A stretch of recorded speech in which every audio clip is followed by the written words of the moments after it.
The film starts with three ladies mysteriously burying something. The scene then shifts to an apartment where we see two girls, Tilda and Petula. They are busy counting packets of drugs and calculating their potential earnings. They are members of a big drug gang and are very close to each other. After finishing their work, they start taking photos, but are interrupted by a knock. It's the police. Frightened, they ran away through the window. The following day, they get on a train to leave the city, hoping that the police won't be able to find and arrest them. Their involvement in the drug trade has made them top targets for the police. On the train, Tilda is by herself, engrossed in her journal, while Petula goes to the restroom. A woman tries to sit next to Tilda, but Tilda quickly tells her that the seat is taken and manages to steal her wallet. Petula uses this chance to call their boss, Coco, and tells her about the unexpected police raid the previous night during their work. This unexpected incident forced them to run away, leaving behind a large amount of money, around $80,000. While she's on the phone, a loud knock on the door startles her. When she opens the door, she finds a train conductor asking for her ticket. She doesn't have one, and when the conductor mentions that she looks familiar, she pretends to be a model and actress. Unfortunately, he says he doesn't watch TV. To get out of the situation, she boldly offers the conductor 20 minutes of personal time instead. Then we see a girl standing on a balcony, looking at the sculptures in the yard of a house. Upon arrival, Tilda and Petula are insulted by a beggar. They're upset and confused. Petula reveals that their boss has given them 48 hours to return $80,000, the value of the abandoned drugs. To raise the money, they plan to visit their wealthy friend Daphne. Tilda is worried about playing a game from their childhood. The game has 3 rules. Everyone must participate, no outsiders can join, and no one can quit halfway. They must stay in the house until the game ends. Tilda walks into the house wearing her school uniform. Daphne, who is at home cooking, welcomes her. When Tilda arrives, she calls Daphne Mom.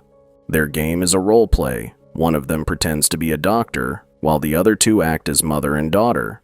Daphne plays the mother, and Petula is the doctor.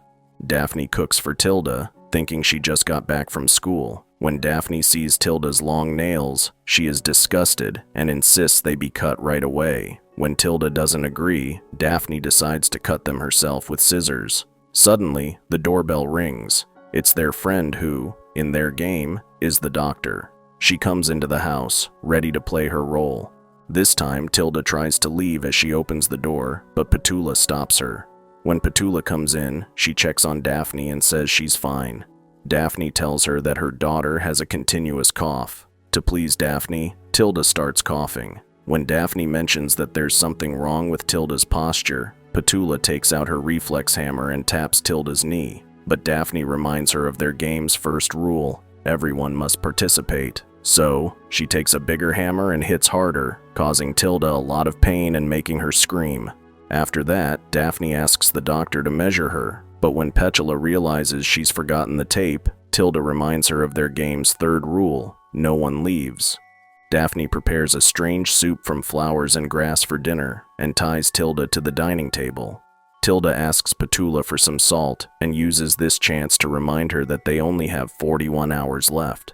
Daphne then comes in and tells Petula, who's pretending to be the doctor, that she must be tired and needs to rest. She offers to show her to her room. At midnight, Petula is woken up by a knock on the door. She thinks it's Tilda and gets up to answer it. But it's not Tilda at the door, it's Daphne. Daphne tells her, "Doctor, I can't sleep." After a frightening moment, she suggests they have an intimate moment, considering her as a man in the game. The next day, Tilda tries to open the mailbox, but Petula stops her. She reminds Tilda not to break any rules, fearing they might get caught. She then tells Tilda what Daphne made her do the previous night. As they talk and laugh about it, Tilda suddenly starts behaving strangely. Tilda starts hallucinating again due to the drugs she's taken, which triggers a childhood memory. Seeing this, Petula, out of jealousy, also takes a pill and leaves Tilda alone, who is having a flashback about a fight with Daphne when they were children. Young Tilda didn't want to play their game, and during their argument, Daphne was accidentally pushed out of the treehouse and fell to the ground. Daphne was rushed to the hospital, where Petula and Tilda lied to Detective Siegel, saying that their friend had fallen from the treehouse. Siegel wanted to know exactly how Daphne fell, so Petula dropped a small yarn doll into his hand to show him. Suspicious of the girl's honesty, Siegel went into Daphne's room and overheard the doctor telling her grandmother that while she was okay, her abdomen had been severely injured and she might not be able to have children. In the present, Daphne is in the bathroom, smiling as she looks at her positive pregnancy test.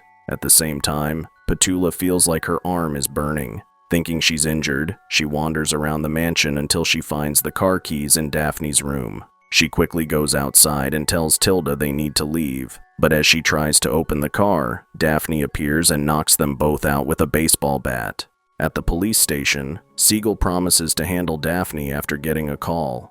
Back at the mansion, Petula and Tilda wake up and find themselves tied up with hair braids. Daphne is lost in her fantasies, seeing her friends as her children. Daphne plans to keep Petula and Tilda with her. As the girls try to free themselves, the doorbell rings. When Daphne opens the door, Siegel tells her that her neighbors have complained about hearing women screaming from her house. Daphne lies and says she's getting used to new medication, but Siegel finds this suspicious and uses a water leak in her house as a reason to go inside. Daphne is nervous about Siegel being there, so she lies again and says she's still grieving over the sudden death of her grandparents. After Siegel expresses his sympathy, he picks up a book from the floor and sees a picture of Daphne, Petula, and Tilda. Siegel asks if Daphne still talks to the girls, but she says she's kept away from them because her grandparents thought they were a bad influence. However, Daphne disagrees, believing Petula and Tilda are very smart. She also tells Siegel that people will notice their absence, which makes him suspicious since the police have been searching for them for a while. Siegel then asks Daphne how she knew they were missing, given that it's national news and she doesn't have a TV or check her mail. Nervous, Daphne doesn't answer his question. Suddenly, there's a noise from upstairs. Siegel starts to go up, but Daphne stops him. She asks for his search warrant, and when he can't show her one, she asks him to leave. Siegel, feeling defeated, tells Daphne that the friends she's trying to protect are actually fugitives. He then leaves. After a while, Daphne begins to secure the mansion. Meanwhile, Petula and Tilda are still unable to find the safe. One morning before breakfast, Daphne asks Tilda to wash her hands, leaving Petula alone with her. Daphne then starts speaking in riddles, giving Petula hints about the location of the safe. She tells Petula they can leave once she finds it. Feeling confused and worried, Petula goes to Tilda, who has been quietly listening the whole time. Tilda tells Petula that the riddles are clues and encourages her to find the safe. This forces a hesitant Petula to leave Tilda with Daphne. From a window, Petula spots a small statue of 3 women in the gazebo. She rushes to check it and finds a hint underneath it. She then returns to the mansion and follows a crack on the ceiling that leads her to a room. In there, she closes all the curtains, revealing another hint in the mirror. With these clues, Petula locates the safe and opens it using the numbers she found from the statue, mirror, and calendar. After collecting Daphne's inheritance, Petula rushes into Tilda's room. Tilda is writing in her journal, predicting that Daphne will catch Petula trying to escape. Tilda is concerned because Daphne always catches Petula, but Petula is too thrilled about their escape plan to notice her friend's worried look. That night, Petula and Tilda pack their things and try to get a ride, but no one stops for them. Tired, Petula gets angry at Tilda for not helping, and while they're arguing, Daphne arrives in a car and hits Petula.